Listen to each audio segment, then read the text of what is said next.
इस वीडियो में मैं आपको ऐसे क्वेश्चंस दिखाऊंगा जो क्वेश्चन काफ़ी ज़्यादा इंपॉर्टेंट माने जाते हैं किसी भी एग्जाम्स के लिए, और साथ ही साथ मैं आपको दिखाऊंगा कि कैसे आप विदाउट पेन एंड पेपर का ही सॉल्व कर सकते हैं। देखिए, मैं काफ़ी ज़्यादा जो वीडियोज़ है विदाउट पेन एंड पेपर का एक सीरीज़ करा रहा हूँ, जहाँ पे काफ़ी ज़्यादा वीडियो मैंने अपलोड कर रखा है, आप प्लेलिस्ट से जाके देख सकते हैं। ठीक है, चलिए इस सेशन में देखेंगे कि कौन सा क्वेश्चन जो है, किस तरह के क्वेश्चन को हम आसानी से विदाउट पेन एंड पेपर का ही सॉल्व कर सकते हैं। ठीक है, तो आशा करता हूँ आप सब अच्छे होंगे। मेरा नाम है जितेंद्र कुमार सिंह और ट्रिकी मैथ्स फैमिली में आप सभी का स्वागत करता हूँ।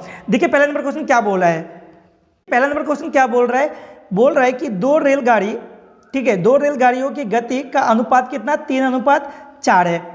यदि दूसरी रेलगाड़ी 3 घंटे में 300 किलोमीटर की दूरी तय करती है तो पहली रेलगाड़ी की गति क्या होगी। काफ़ी अच्छा क्वेश्चन है, करना तो ओरली ही है।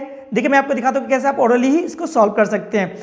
आपको क्या दिया हुआ है, दोनों रेलगाड़ी का गति का अनुपात दिया है और आपसे पूछा है कि पहली जो रेलगाड़ी है, ठीक है, पहली रेलगाड़ी की गति क्या होगी, आपको बताना है। तो देखिए यहाँ पर देखिए, ध्यान दीजिए कि बता रहे कि जो दूसरी रेलगाड़ी है ना, वो 3 घंटे में 300 किलोमीटर जाती है। इसका मतलब स्पीड बोल सकते हैं कि हाँ, बोल सकते हैं कि 3 घंटे में अगर कोई रेलगाड़ी 300 किलोमीटर जाता है, मतलब उसका स्पीड 100 किलोमीटर प्रति घंटा हो गया। 100 किलोमीटर प्रति घंटा हो जाएगा ना, 100 किलोमीटर क्या हो जाएगा, प्रति घंटा हो जाएगा। तो ये किसका स्पीड है, ये स्पीड है आपका दूसरी रेलगाड़ी का, ठीक है, दूसरी रेलगाड़ी का। लेकिन अनुपात में अगर स्पीड का बात करें तो देखिए कितना, अनुपात 4 है ना। अगर दूसरी रेलगाड़ी का बात करें अनुपात में तो अनुपात 4 का स्पीड है, लेकिन एक्चुअली में बात करें तो कितना, 100 का। तो बराबर 100 लिख लीजिए, क्योंकि अनुपात 4 बराबर है 100 का। तो इसीलिए आप बोल सकते हैं ना कि जो अनुपात 1 होगा वो कितना का बराबर होगा, अनुपात 1 हो जाएगा आपका कितना का, 25 का, है ना। 4 से काट दीजिए इसको 25 बार में, तो 25 का अनुपात 1 जो है वो किसके बराबर हो जाएगा, 25 का। आपसे क्या पूछा, आपसे पूछा कि बताइए पहली रेलगाड़ी की गति क्या होगी।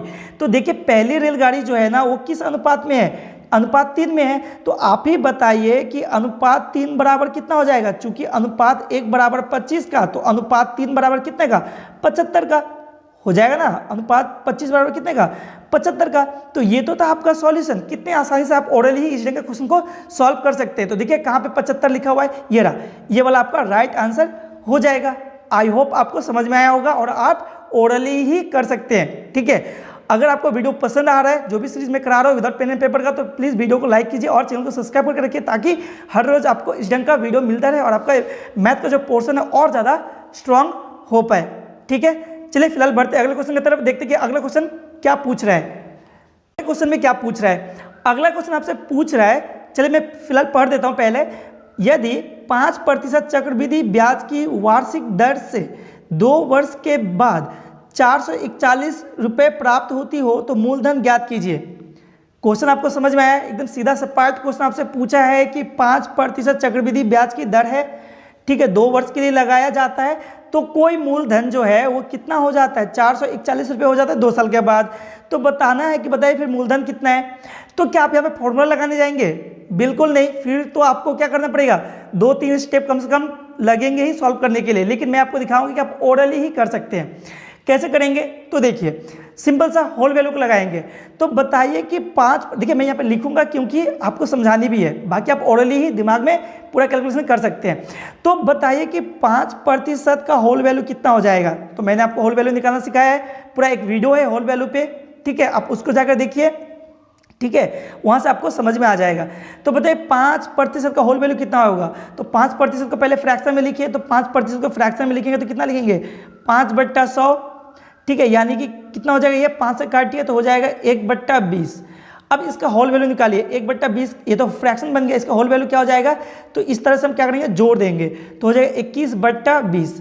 ये हो गया आपका क्या, ये हो गया आपका ये हो गया आपका क्या, होल वैल्यू, ये हो गया आपका होल वैल्यू। ठीक है, बस इतना ही आपको करना था, बाकी आपका आंसर आपके पास है। कैसे, तो देखिए चूंकि आपको कहाँ जाना है, मूलधन पे जाना है ना। आपको क्या, ब्याज, चक्रवृद्धि ब्याज दिया हुआ है, तो चूंकि आप पीछे की तरफ जा रहे हैं, है ना, पहले मूलधन होगा, आप मूलधन लगाएंगे, उसके बाद ना आपको ब्याज मिलेगा।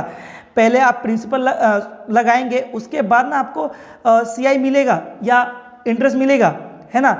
यानी CI से आपको कहाँ जाना है, पीछे की तरफ जाना है, प्रिंसिपल तक जाना है। तो जब भी आप उल्टे जा रहे हो, चाहे किसी भी क्वेश्चन में अगर उल्टे जाना हो तो होल वैल्यू का हमेशा उलट के गुना कीजिए, ठीक है।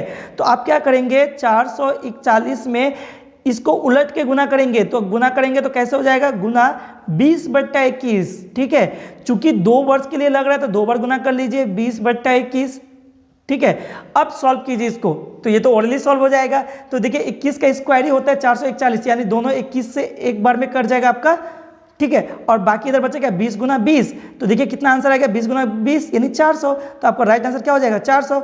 ओरली नहीं कर सकते थे, बिल्कुल आप without pen and paper orally ही दिमाग में ही पूरा कैलकुलेशन इतना कर सकते थे। तो आपका राइट आंसर क्या हो जाएगा यहाँ पे, 400, ठीक है। आई होप आपको समझ में आया।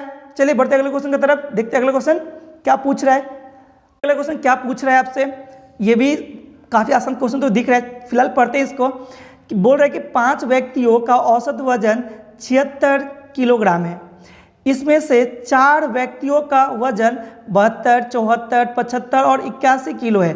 5वें व्यक्ति का वजन क्या होगा आपको बताना है। काफ़ी आसान सा क्वेश्चन है, ठीक है, लेकिन पूछा भी जाता है इस ढंग का क्वेश्चन, ठीक है।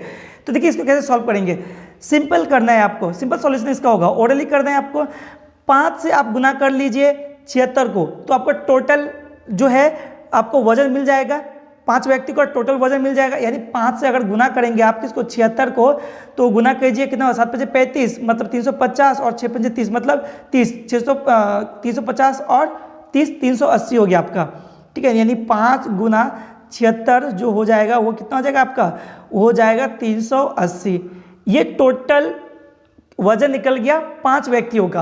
अब देखिए यहाँ पर 4 व्यक्तियों का दिया हुआ है, तो सबको जोड़िए, 72, 74, 75, 81, यानी यहाँ पर हो जाएगा टोटल आपका 302, ठीक है। यानी 4 का वजन जो है वो कितना है, 4 का वजन है 302। तो अगर 302 को हम इससे 380 से घटा लेंगे तो क्या 5वें का नहीं निकल जाएगा, पूछा भी तो आपसे वही है। तो घटाइए, तो घटाएंगे तो यहाँ पर हो जाएगा 8 और यहाँ पर होगा 7, यानी 78 केजी जो हो जाएगा वो 5वें व्यक्ति का, जो ये 5th पर्सन है, ठीक है, 5th पर्सन है, उसका वजन हो जाएगा। देखिए किस ऑप्शन में मिल जाएगा आपको, तो ये रहा 78, यहाँ पे ये होगा आपका करेक्ट आंसर, ठीक है। आई होप आपको समझ में आया होगा, ठीक है। तो चलिए बढ़ते अगले क्वेश्चन की तरफ। इस क्वेश्चन को देखिए, काफ़ी बड़ा क्वेश्चन आपको दिख रहा होगा, लेकिन आपको ओरली ही करना है, मैं सिखाऊंगा भी आपको ओरली ही इस ढंग का क्वेश्चन को भी सॉल्व करना। बहुत बार क्या होता है एग्जाम में बड़ा क्वेश्चन देख कर ही काफ़ी कॉन्फिडेंस लो हो जाता है, ठीक है, होने वाला क्वेश्चन भी आपका सॉल्व नहीं हो पाता। फिर भी मैं आपको दिखाऊंगा, देखिए कैसे आप आसानी से सॉल्व कर सकते हैं। देखिए क्वेश्चन क्या बोल रहा है, जॉन 4 पुराने ट्रैक्टर 2 लाख में खरीदता है, ठीक है। उसने इन 4 ट्रैक्टरों के रख रखाव, ठीक है, में होगा यहाँ पे, और मरम्मत, ठीक है, रख रखाव और मरम्मत में कुल कितना 3 लाख रुपए खर्च किया, ठीक है। मतलब 2 लाख रुपए 4 ट्रैक्टर खरीदा, उस पर और 3 लाख रुपए एक्स्ट्रा से खर्च किया। वो किस में खर्च किया, क्या फर्क पड़ता है, 3 लाख एक्स्ट्रा खर्च किया, बस आप इतना ध्यान दीजिए। यदि क्या बोल रहे हैं, यदि वह 4 ट्रैक्टर में से एक ट्रैक्टर पहले ही, ठीक है, कितना 1 लाख में बेच देता है, ठीक है। जो 4 ट्रैक्टर जितना खरीदा था, कितना में खरीदा था, अच्छा आप बताइए कितना में खरीदा था। चूंकि 4 ट्रैक्टर जो है 2 लाख में खरीदा था और 3 लाख रुपए एक्स्ट्रा से खर्च किया था, यानी वो 5 लाख, क्या बोलेंगे, 5 लाख में खरीदा। उसे जो खरीद मूल्य हो जाएगा, ठीक है, जो कॉस्ट प्राइस हो जाएगा वो 5 लाख हो जाएगा, याद रखिए, ठीक है, क्योंकि 3 लाख एक्स्ट्रा खर्च कर रहा है वो, यानी हो जाएगा 5 लाख, ठीक है, आपका हो जाएगा 5 लाख रुपए, ठीक है। तो 5 लाख रुपए में खरीद रहा है, जिसमें से वो एक जो है, और एक जो ट्रैक्टर है पहले ही 1 लाख में वो बेच देता है। बोल रहा है कि तो 40% कुल लाभ प्राप्त करने के लिए बाकी 3 ट्रैक्टरों का औसत विक्रय मूल्य क्या होगा आपको बताना है। तो देखिए चूंकि 40% उसको लाभ चाहिए टोटल क्रय मूल्य पर, जितना पे खरीदा उस पर उसको 40% का लाभ चाहिए। इसका मतलब क्या हुआ, इसका मतलब ये हुआ कि अगर आप 5 लाख का, ठीक है, क्या करेंगे आप, अगर आप 5 लाख का 140% निकाल देंगे, देखिए आपको ओरली करना है, इतना मैं लिख रहा हूँ यहाँ पे, 140% निकालना के लिए मैं यहाँ पे लिख रहा हूँ, आपको लिखना नहीं है। तो कितना आ जाएगा आपका, आ जाएगा, देखिए यहाँ पर आ जाएगा आपका 14×70 मतलब 7 लाख रुपए, ठीक है, आपका कितना आ जाएगा 7 लाख रुपए। तो उसको बेचना तो था 7 लाख पे, 40% लाभ के लिए उसको बेचना था कितना 7 लाख पे, लेकिन वो एक ट्रैक्टर जो है ऑलरेडी पहले बेच दिया 1 लाख पे। तो 1 लाख इससे घटा लीजिए, ठीक है, 1 लाख इससे घटा लीजिए, तो आपका बचेगा कितना 6 लाख, कितना बचा आपका 6 लाख, ठीक है। अब इस 6 लाख, ठीक है, ये जो 6 लाख है ये कितना का मूल्य है? 3 ट्रैक्टर का है, क्योंकि एक ट्रैक्टर तो ऑलरेडी बिक्री हो गया, तो ये 3 ट्रैक्टर का मूल्य है 6 लाख, ठीक है, जितना में उसको बेचना है। तो आपको पूछे कि औसत विक्रय बताइए, ठीक है, तीनों का जो औसत विक्रय मूल्य है, ठीक है, उसका औसत मूल्य बताइए। तो औसत मूल्य 3 ट्रैक्टर का, तो 3 से हम इसको भाग लगा देंगे, तो लगाइए कितने बार कट जाएगा? 2 बार में, यानी आपका हो गया 2 लाख रुपए। क्या हो जाएगा? 2 लाख रुपए। देखिए किस ऑप्शन में है, तो ये रहा आपका, ये रहा 2 लाख रुपए, ये आपका राइट आंसर हो जाएगा। आई होप आपको समझ में आया होगा। बहुत ही आसान क्वेश्चन है, बस क्वेश्चन का जो लैंग्वेज था वही बहुत ही ज़्यादा बड़ा दिया होता है, बाकी आप ओरली कर सकते हैं, ठीक है। बढ़ते अगले क्वेश्चन की तरफ। अगले क्वेश्चन को देखिए, ये भी क्वेश्चन काफ़ी ज़्यादा अच्छा क्वेश्चन है, ठीक है, बहुत ही डिमांड है इस ढंग के क्वेश्चन का किसी भी एग्जाम्स में। चलिए पढ़ते हैं। बोला कि अंकित कीमत पर 40% छूट देने पर भी एक जैकेट 20% लाभ पर 600 रुपये में बिका। यदि यह अंकित कीमत पर बेचा जाता है तो प्रतिशत लाभ क्या होगा, आपको बताना है, ठीक है। क्वेश्चन के लैंग्वेज को समझिए, आपका आंसर बस ओरली ही आपको मिलने वाला है। देखिए क्या बोल रहा है कि 20% लाभ पर 600 रुपये में क्या किया गया? बेचा गया, ठीक है। लेकिन कब? जब अंकित मूल्य पे 40% का छूट दिया गया, यानी कि ये जो आपका विक्रय मूल्य हुआ ना, ये क्या हुआ? 60% के बराबर ही रह गया, क्योंकि जो भी अंकित मूल्य वो खुद में 100% होगा, उस पर 40% छूट दिया गया, मतलब 60% ही लिया गया। तो जब 60% लिया गया ना, तभी जाके 600 रुपये में बेचा गया, यानी 60% बराबर हम बोलेंगे कितना का? 600 का। तो जब 60% बराबर 600 आ गया, तो क्या आप बता सकते हैं कि अंकित मूल्य कितना होगा? तो हाँ बता सकते हैं, क्योंकि आपको पता होगा कि कोई भी वैल्यू अपने आप में 100% होगा। वैसे भी मैंने आपको बताया था कि अंकित मूल्य क्या है, खुद में 100% है, ठीक है, तभी तो 40% कम लिया तो 60% रह गया यहाँ पे।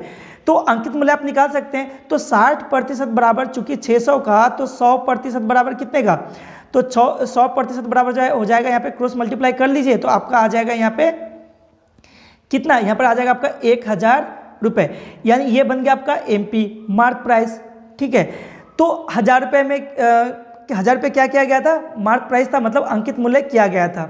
अच्छा, अब आगे, चूंकि देखिए अब यहाँ से पकड़िए फिर, चूंकि 20% लाभ पर 600 रुपये में बेचा जा रहा है, तो इसका मतलब ये हुआ, एक चीज़ और समझिए, तो क्या आप क्रय मूल्य निकाल सकते हैं या नहीं?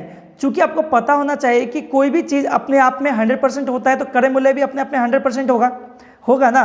तो चूंकि 20% लाभ पे बेचा जा रहा है, यानी कि अब 120% पे बेचा जा रहा होगा। अगर क्रय मूल्य 100 रुपये आपने माना, तो विक्रय मूल्य कितना हो जाएगा? 120% हो जाएगा। तो इसका मतलब बोल सकते हैं कि 120% बराबर हो जाएगा कितना? 600 का। ये भी आप बोल सकते हैं। जब 120% बराबर आपका 600 का, तो आप ही बताइए कि 100% बराबर क्या हो जाएगा? 100% आपने क्रय मूल्य को माना है ना, तो 100% बराबर कितने का हो जाएगा? क्रॉस मल्टीप्लाई कर लीजिए इस ढंग से, ठीक है। क्रॉस मल्टीप्लाई करेंगे तो आपका कितना आ जाएगा? आपका यहाँ पर आ जाएगा 500, ठीक है, 500 रुपये, ठीक है, 500 रुपये आ गया। अब देखिए क्वेश्चन पे क्या बोल रहा है कि क्या बोले, कहाँ गया? यदि वह अंकित कीमत पर बेचा जाता तो प्रतिशत लाभ क्या होता? तो देखिए अंकित मूल्य पे बेचता, मतलब वो अगर 1000 रुपये पे ही बेचता तो कितना का लाभ होता? देखिए 500 में आपने खरीदा, 1000 में बेचा, यानी 500 रुपये का फायदा हुआ। कितना का फायदा हुआ? 500 रुपये का आपका फायदा हुआ। तो देखिए लाभ या हानि क्रय मूल्य पर निकाला जाता है, तो क्रय मूल्य तो आपका 500 रुपये है, यानी 500 पे 500 का फायदा। इसका मतलब क्या हुआ? 100%। आपने कितना लाभ कमाया? 100%। तो आपका राइट आंसर भी यहाँ पे क्या हो जाएगा? 100%, ठीक है, 100% आपका क्या हो गया? फायदा हो जाएगा। तो ये वाला आपका करेक्ट आंसर 100% हो जाएगा। आई होप आपको समझ में आया होगा, ठीक है। चलिए बढ़ते अगले क्वेश्चन की तरफ, देखते हैं अगला क्वेश्चन क्या पूछ रहा है। क्वेश्चन को देखिए, ये भी काफी अच्छा क्वेश्चन है, लेकिन बहुत ही ज्यादा इजी क्वेश्चन है, ठीक है। क्वेश्चन को पढ़ लेते पहले। बोल रहा है कि सुमित के वेतन में 40% की कमी की गई और इसके बाद 40% की वृद्धि की गई। उसके वेतन में अंतिम हानि प्रतिशत ज्ञात कीजिए, आपको बताना है। काफ़ी ज़्यादा इजी से क्वेश्चन है, आपको जैसे सुविधा हो आप वैसे कीजिए, लेकिन आप ओरली ही कीजिए, ठीक है। आप यहाँ पर तो इफेक्टिव परसेंटेज लगा सकते हैं, या फिर जो भी ट्रेडिशनल मेथड है वो भी लगाएंगे, फिर भी आपका ओरली ही आप लगा सकते हैं, ठीक है। तो चलिए ये क्वेश्चन छोड़ता हूँ मैं आपके ऊपर, आप बताइए इसका आंसर क्या हो जाएगा, ठीक है। तो बस इस सेशन में इतना ही, मिलते हैं अगले सेशन में, जहाँ पे फिर से मैं बहुत से क्वेश्चन लेके आऊँगा, अच्छे अच्छे क्वेश्चन लेके आऊँगा, जिसको मैं दिखाऊँगा कि कैसे आप ओरली ही उस ढंग के क्वेश्चन को भी सॉल्व कर सकते हैं। ठीक है, तो चलिए मिलते हैं अगले सेशन में, तब तक के लिए थैंक यू। पढ़ते रहिए और सीखते रहिए।